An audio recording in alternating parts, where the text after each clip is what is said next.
Welcome back to another TINAH Talks episode. Today, we're talking about ADHD in honor of ADHD Awareness Month this October.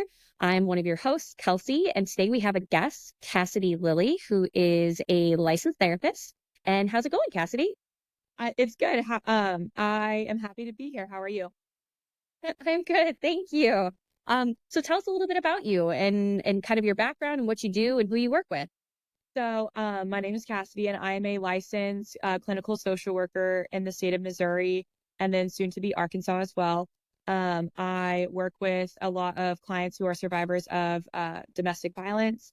I'm a certified narcissistic abuse treatment clinician, and I work a lot with adults. And I also work with a lot of clients who have ADHD, CPTSD, autism, things like Amazing. So what made you decide to get into therapy? Just the biggest reason was just wanting to help a bunch of people. I've always been a helper and I didn't know where I wanted to go. And then found out some, different things that happened within my family. And so I decided to pursue schooling to be a social worker. And then from there, did some internships where I realized that my passion lies with working with survivors of domestic violence and also those who are neurodivergent. Yeah, that's an intense spot to be in. For the viewers who maybe not heard, I used to work in clinical psych. I was behavioral specialist. And so we definitely have some overlapping things that we see with neurodivergency and then a lot of the PTSD and the trauma that happens at home. Where I worked was the first stop shop, and then we would get them to somebody like Cassidy. So it's amazing. And I appreciate you coming on and sharing about your background and everything. And as you know, I'm going to dig a little bit more into your background. Cassie and I got connected on a Facebook group, and she shared a little bit. Oh, I got late diagnosis ADHD, and I was like, perfect. You are a great fit. You've got the therapeutic background. You've got your own experience with it. Let's dive into it. So I guess to start, what is ADHD for those who are listening? I know there's so much now on social media with like, oh, ADD and ADHD, and not all of it is accurate. So in your personal opinion, from your experience and plus your clinical background, what would you describe as ADHD? So ADHD is attention deficit hyperactivity disorder, and there was ADD and then there's ADHD. However, it's now all grouped into one. And there's three different pillars of ADHD. There's hyperactive, inattentive, and combined type. And basically what it is it's just some deficits in the way that our brains, have for attention, organization, impulsivity, things like that. And so there's different ways to be neurodivergent, and this is just one of them. Yeah, interesting. So I didn't know that they totally got rid of ADD. That I wasn't aware of. I knew about the three different types. Um, yeah, it's interesting. I mean, I see all this stuff on social media and I'm like, do I have ADHD? Like my boyfriend, he for sure has ADHD. And I think I have very low levels that I've overcompensated for a very long time with like structure and routines, but I've gone like in the extreme end. So yeah, I'm curious, one, thank you for the description, but what would you say is like some of the biggest differences between men and women? Because I think oftentimes it's not prescribed, it's diagnosed early on for men, for boys, than it is for women. Yes, that's definitely accurate. So in boys, it's a lot of the outer hyperactivity. So bouncing off walls, throwing chairs, never stopping, that kind of thing. And so that's very noticeable for a lot of parents and a lot of teachers. In girls specifically, what I like to say is it's kind of internalized. So it's kind of in your brain, where it's going to be more so just like your brain does not stop thinking. And the biggest difference in my experience, and then just also what I've seen, is that a lot of females do really well in school, like get straight A's, and because of that, people don't think that they have ADHD because, oh, they're a great student. But in reality, they procrastinate until the day before deadlines. They struggle to maintain, homework. They are always contemplating, like, how do I organize this better? How do I do this? How do I do that? And just trying to find a way to manage it. But they end up just doing it last minute because their brain can focus when there's a deadline. Interesting. Yeah, no, I was definitely a straight A student in school. But I definitely compensated with those structures and being like, I gotta get this stuff done. Do you think, I know there's like some controversy, so this is probably more opinion related. Do you think that we're diagnosing children too early? Like, kids are kids, their brains are developing, they're learning the boundaries of being a human and being in this world. And so, and boys tend to have a little bit more of that outward energy. Not to say that girls can't either, but I know that everything's still developing. So do you think that sometimes there's a little bit of a too much diagnoses happening at a young age? I definitely think there is like a too young for certain things. Like, I think prior to being able to speak, I feel like that may be teetering on that line. I think with ADHD specifically, I think once they hit school age, or like 3 to 5 is typically when I hear of boys being diagnosed. And I know a lot of girls have started being diagnosed earlier on to like 7, 8. But I think anything before 3 to 5 is probably teetering on, a little too early, because it is kind of they're learning how to be a person. And so that comes Yeah. with overwhelming emotions. And there are also times where sometimes if they can't regulate their emotions and they have like guardians or parents that can't regulate theirs, then they're going to feed off of that. And then it just creates kind of that tumultuous cycle of everyone being overwhelmed and overstimulated and having no impulse control and not being able to calm themselves down.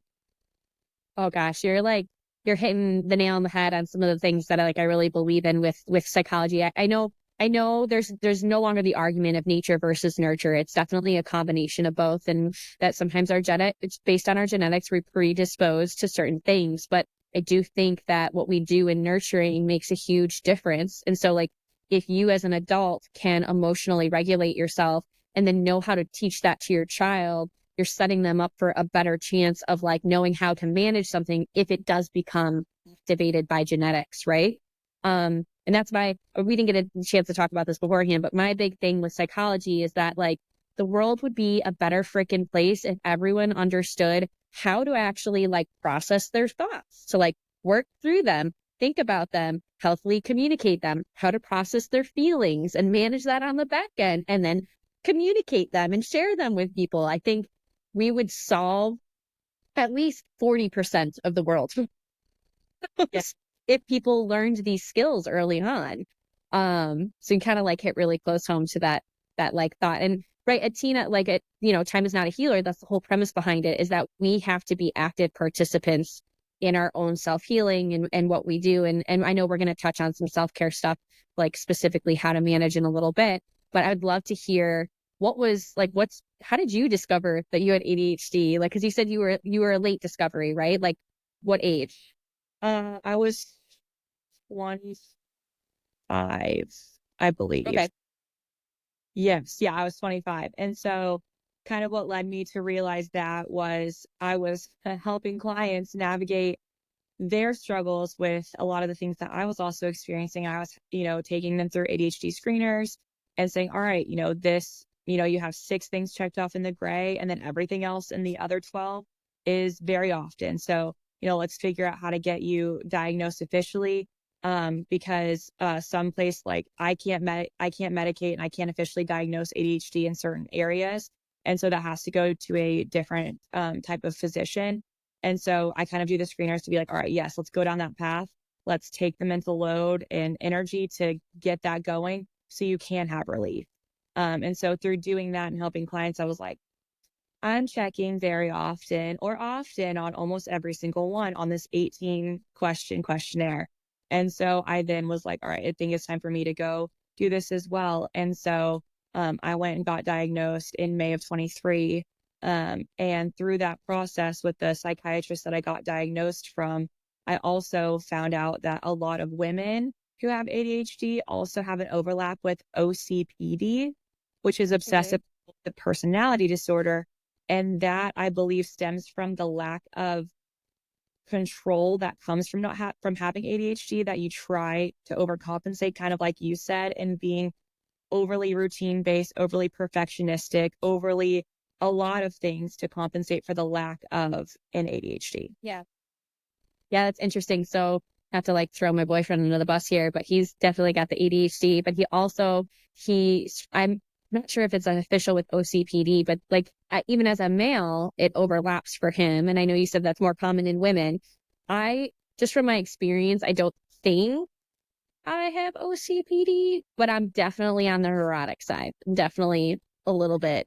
I got some neuroses going on. But just living my best life in neuroses, no big deal.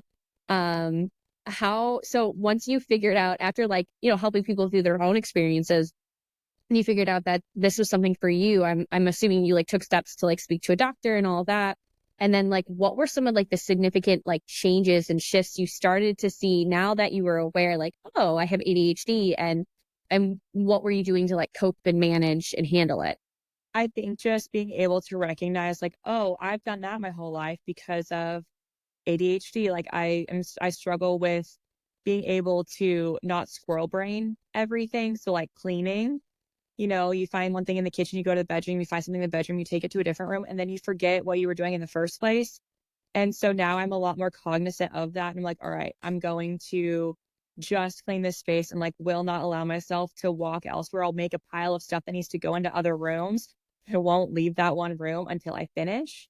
Otherwise, I will forget. And then also, just like trying to be more aware of where I put things, which still I struggle with, but that's fine.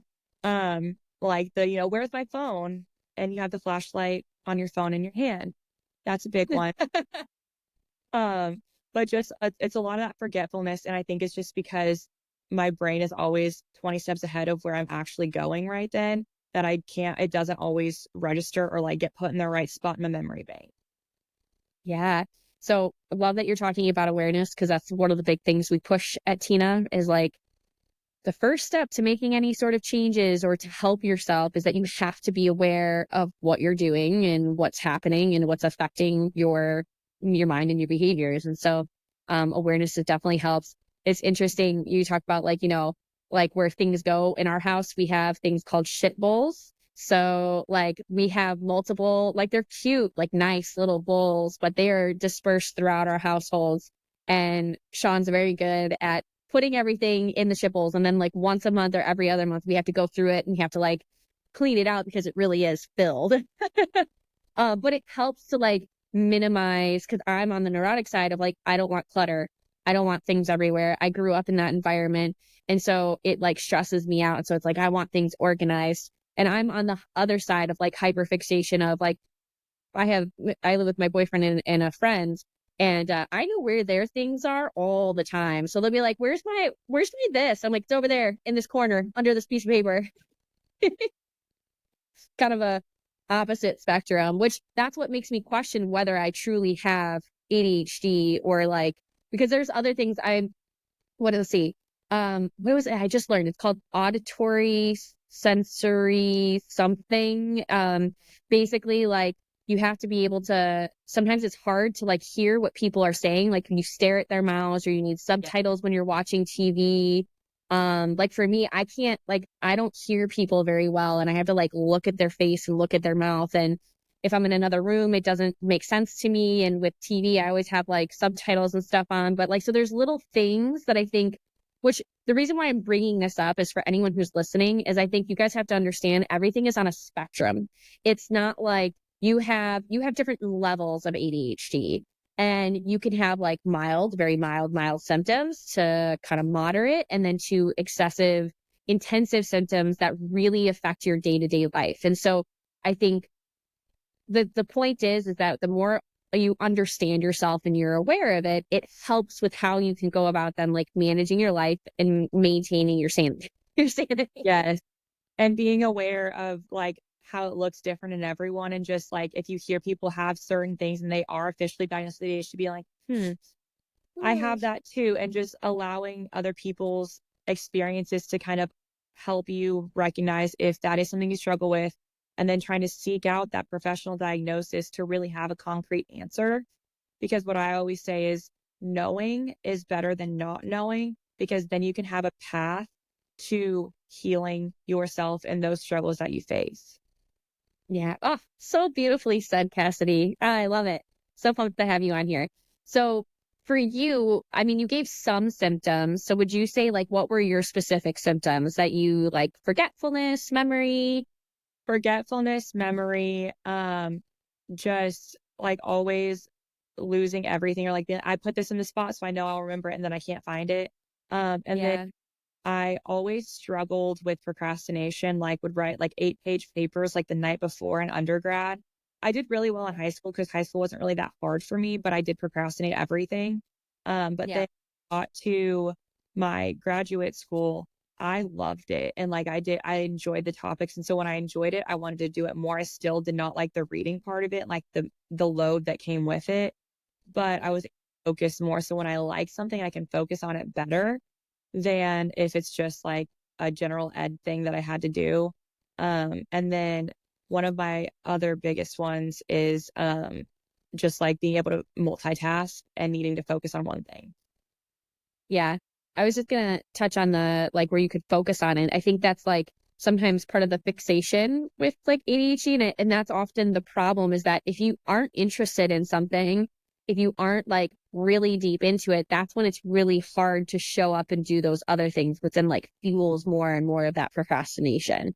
Um, there was a guy on Instagram, he was doing videos of like where he would be like balls deep, fixated in some new project. And then his dad, it would be him, would pop into the room and like, hey, son, what are you working on? Are you supposed to be doing your project? Like he's working on something else, building like a robot of some sort, which I think is a pretty accurate description.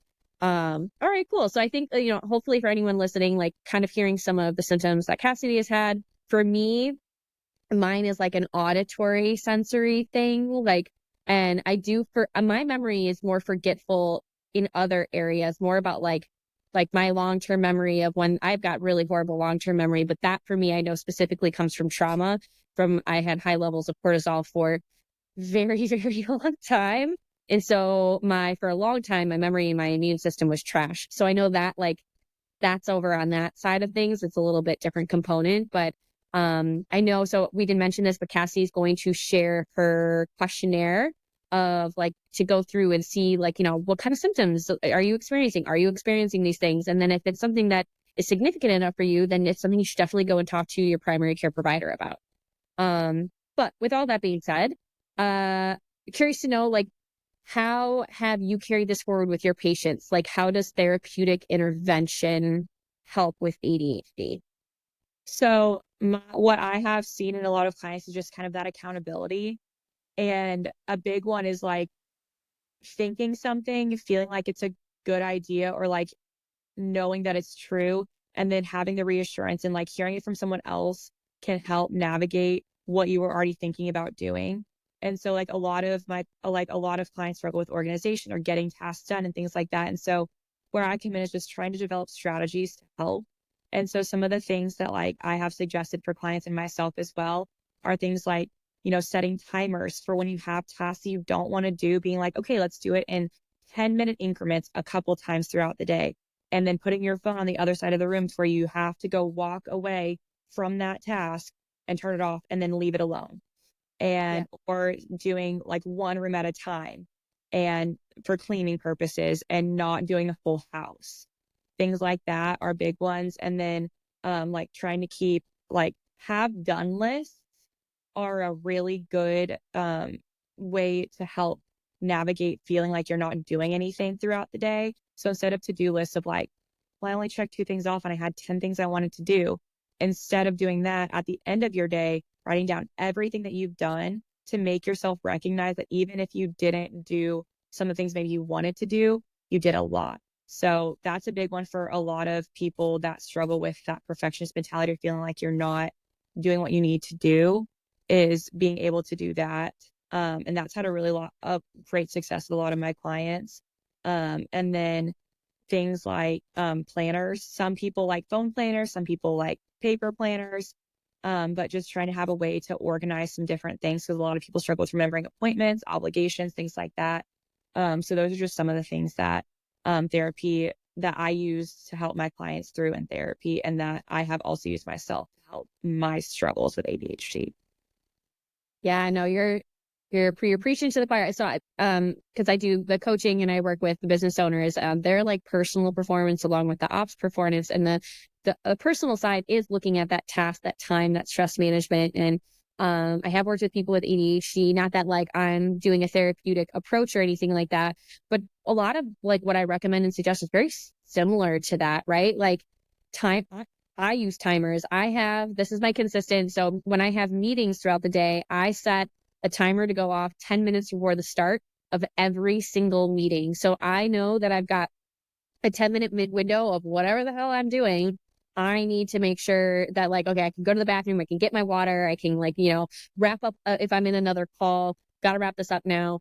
And that makes like huge difference, timers. And I know some people are like hit or miss with the paper stuff because it's about remembering to go and like check the paper and do that. And so I'm all about like phone reminders, like, hey Siri, set an alarm or reminder for I have to do my brain dump of the day of like what did I accomplish.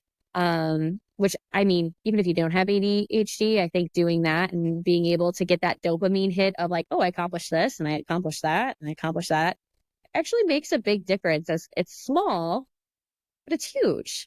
Um, so yeah, no, I'm all for that. I'm trying to think of like some other practices. If you guys don't have shit bowls, you need to get some. I forgot one. So one of the other ones that is super helpful for a lot of people is establishing actual nighttime routines, because so Mm, many people with ADHD struggle with sleep because our brains don't shut off.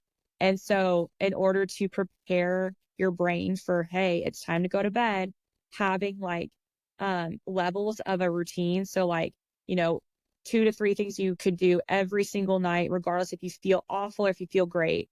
Then the next one is like adding 2 more things for days where you feel pretty good and you're like, all right, I'm going to do all of these things. And then an overachiever level of today was a great day, I want to take extra care of myself. And then that way your yeah, brain prepare itself to say, all right, I do at least these things every night, I need to go to bed. So that's yeah. another. Yeah, no, I love that. And we were going to talk about how, like, I guess sometimes the like routines can get boring, which is just, it doesn't light up your brain enough for you to like want to engage in it. And so I think, well, kind of what you're saying is having different versions of the routine based on what you need. And I'm just going to piggyback off of this and say, so one of the things that we used to do on the psych unit is we'd send people home with a safety plan. And it would be, a plan of all the things they can do when they're experiencing, bad moments, whatever, that kind of thing. When we are struggling, or let's just say with ADHD, we're not thinking linearly, right? We are in our own world and we're distracted. It can be really helpful to have things like posted on paper in front of you, not in a notebook, but like on your fridge or like on your bathroom door of like, this is the bedtime routine I'm engaging in today. And like having the options written out of like, it was a bad day, it was like a semi good day, it was a great day. And then these are all the different things that I can pick and choose from, almost like a little bit of bingo, routine bingo of like what you need in that moment. Um, I had a client one time, her kids struggled. They had like, I think like autism and a couple of other things, then some ADHD was thrown in there. But like she would have a checklist that like would be right at the door when her kids came in, and was one of the like laminated ones. So you could like marker it and then like erase it at the end of the day. But they'd come home from school, and instead of her having to be like, did you do this? Let's do this, go to the bathroom, wash your hands, let's get snacked, like all that, it would be the checklist of, we come home from school and we've got this, go and check it off that you did it. And like, did you put your backpack away? Go and check it off that you did it. And it like, even for I think even for adults, right? It could be really helpful. It's right in Well, your face.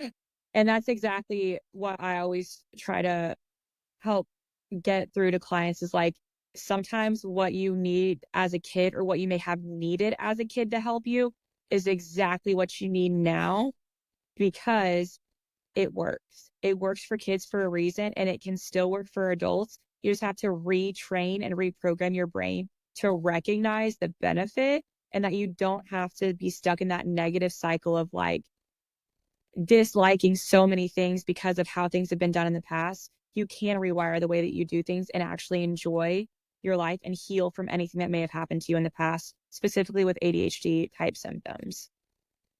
Yes. So well said. I think the irony, right, is that as adults, we're all just trying to get back to who we were as kids. Like, as adults, we're trying to parent ourselves as if we were, kids back then. And it's not only like what would have worked for us as a kid, like these tools that are really simple but powerful, but also like things that we loved as children before, life got its hooks into us and pulled us in different directions.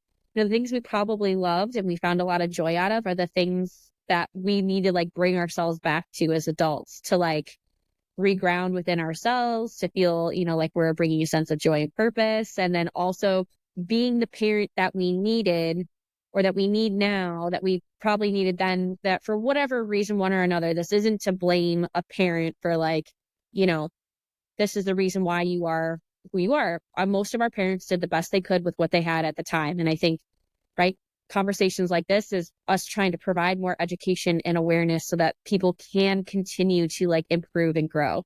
But I just think it's ironic. Like, right, we're all just trying to get back to being happy little kids, before life made us adults and stuff. Oh yeah, and seeing the joy that kids like, man, I want that again and I deserve to have that. And then finding the ways to get back there. But like you said, doing things that you did as a kid are some of the best things you can do to help bring back some positivity, like swinging on the swings, going down slides, going for walks, like all of the things that, kids love and that you may have loved as a kid, even if you don't remember. Those are all things that are so helpful to bring back positivity and joy and try to help you navigate the challenges of being an adult. Yeah, gosh, I love it. It's great. I'm right there with you. Okay, so I guess one of my next questions, I know we've kind of talked about coping mechanisms that you can do, and just to like recap for people, leaning into alarms, leaning into reminders, having some sort of like journaling routine to acknowledge what did I accomplish today. And if you are going to do a to-do list, we didn't say this, but I recommend only putting 3 things on your list. What are your top 3 priorities, keeping it very short and concise. And then when you do your accomplishments later on, you'll see all the other things you accomplished potentially on top of that. Having shit bowls, that always helps. So you can keep things organized. Trying to focus on one task at a time and knowing like I'm going to clean just the kitchen in this moment. Having reminders and also communicating with your partner. We didn't talk about this, but communicating with the people who are in your immediate life and saying, hey, I need help with X, Y, and Z. Can you help me to remember? I think that alleviates some of the pressure of like, right, when I get mad at my partner for like not taking out the garbage or something, it's like, no, I just know his brain's not like, he's not focused on that. He's not working on that. And so I'll just give him a reminder. Hey, can you take that out, please? Stuff like that. So those are the like kind of core coping mechanisms of how you can do that. And you can work on this with a therapist to help identify the best routines for you, whether it's for morning routines, night routines, and then implementing all these other kind of habits. But what about medication? What are your thoughts on medication for ADHD? So it definitely is kind of a preferential thing for people. Some people don't want medication, some people do. For those that are on the fence, I always let them know like you can always try it. If you don't like it, you don't have to keep taking it.